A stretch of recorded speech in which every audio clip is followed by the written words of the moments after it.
राधे राधे।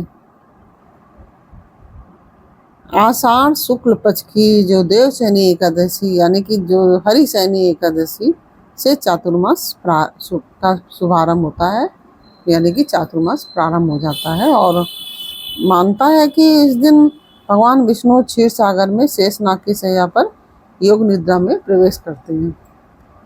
एकादशी से जो हरिशयनी एकादशी होती है उसमें भगवान प्रवेश करते हैं, और जो देव उठनी एकादशी है उस पर भगवान जागते हैं, उठते हैं, उसमें पुनः जागृत हो जाते हैं और उसको देवोत्थानी एकादशी कहा जाता है, जो कि दीपावली के बाद पड़ती है एकादशी। उसमें भगवान जाग जाते हैं। तो इन 4 महीनों में आत्म संयम साधना आत्म शुद्धि का श्रेष्ठ समय माना गया है। इसमें पूजा जप तप दान पुण्य आदि सब आप कर सकते हैं। इसमें कोई भी शुभ कार्य नहीं किया जाता है। धार्मिक मानता है कि भगवान विष्णु की योग निद्रा के समय भी उनका सूक्ष्म स्वरूप जो होता है संपूर्ण सृष्टि का पालन करता रहता है। उनकी योग निद्रा सामान्य निद्रा नहीं होती है, जैसे कि हम लोग सोते हैं वो नहीं होती है, वो बल्कि दिव्य चेतना आंतरिक स्थिरता और सृजनात्मक मौन का प्रतीक है। वह जो योग निद्रा है वह दिव्य चेतना आंतरिक स्थिरता और सृजनात्मकता मौन का प्रतीक है। इसका संदेश स्पष्ट है कि जीवन केवल निरंतर भाग दौड़ का नाम नहीं है, बल्कि समय समय पर स्वयं के भीतर झांककर अपने विचारों भावनाओं और कर्मों का मूल्यांकन करना भी आवश्यक है। हमें अपने विचारों का भावनाओं का और कर्मों का मूल्यांकन भी करना चाहिए। और जब मनुष्य बाहरी आकर्षणों और मानसिक कोलाहल से दूरी बनाता है तभी वह अपने वास्तविक स्वरूप का अनुभव कर पाता है। इसलिए देवशयनी एकादशी आत्ममंथन और आत्मविश्वास का भी पर्व है। चातुर्मास का समय वर्षा ऋतु के साथ आता है और प्राचीन काल में वर्षा के कारण लंबी यात्राएं कठिन हो जाती थी। तब इतनी सुख सुविधाएं आदि नहीं थी, इसलिए साधु संत एक स्थान पर निवास कर तप स्वाध्याय और लोक कल्याण के कार्यों में अपना समय व्यतीत करते थे। यह परंपरा समाज में ज्ञान नैतिकता और सांस्कृतिक चेतना के प्रसार का प्रभावी माध्यम भी थी।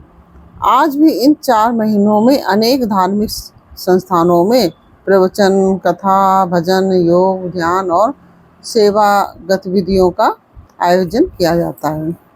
चातुर्मास का सबसे महत्वपूर्ण पक्ष है संयम और अनुशासन। इस अवधि में सात्विक भोजन ग्रहण करने, तामसिक पदार्थों का त्याग करने तथा इंद्रियों पर नियंत्रण रखने का विशेष महत्व बताया गया है।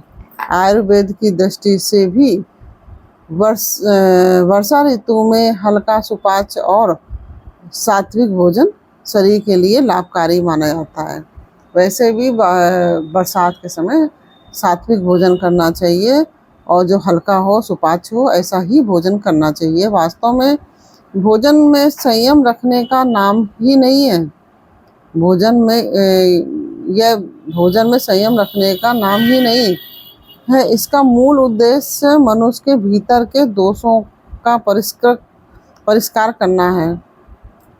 क्रोध लोभ ईर्ष्या अहंकार असत्य और कटु वचन का त्याग करके करुणा धैर्य विनम्रता सत्यनिष्ठा और सेवा भाव को अपनाना ही इसकी वास्तविक साधना है। बाहरी व्रत तभी सार्थक होता है जब उसके साथ विचारों और व्यवहारों की शुद्धि भी जुड़ी होती है। आज का समाज उपभोक्तावाद और निरंतर प्रतिस्पर्धा के दौर से गुजर रहा है। मानसिक तनाव असंतोष और संबंधों में बढ़ती दूरियां गंभीर चुनौती बन चुकी हैं। ऐसे में देवशयनी एकादशी और चातुर्मास का संदेश अधिक प्रासंगिक हो जाता है। यह हमें याद दिलाता है कि जीवन का वास्तविक विकास केवल भौतिक उपलब्धियों से नहीं बल्कि मानसिक संतुलन, नैतिक मूल्यों और आध्यात्मिक चेतना से भी होता है। प्रतिदिन कुछ समय मौन, ध्यान, प्रार्थना, स्वाध्याय और आत्मचिंतन के लिए समय निकालना आज की आवश्यकता है।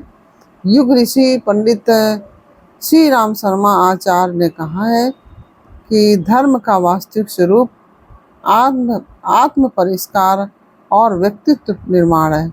संयम, अनुशासन और आत्मचिंतन ही मनुष्य को देवत्व की ओर ले जाते हैं। यदि चातुर्मास में हम अपने विचार, व्यवहार और आचरण को शुद्ध, संवेदनशील और सकारात्मक बनाने का संकल्प लें तो यही इस पर्व की सच्ची साधना होगी।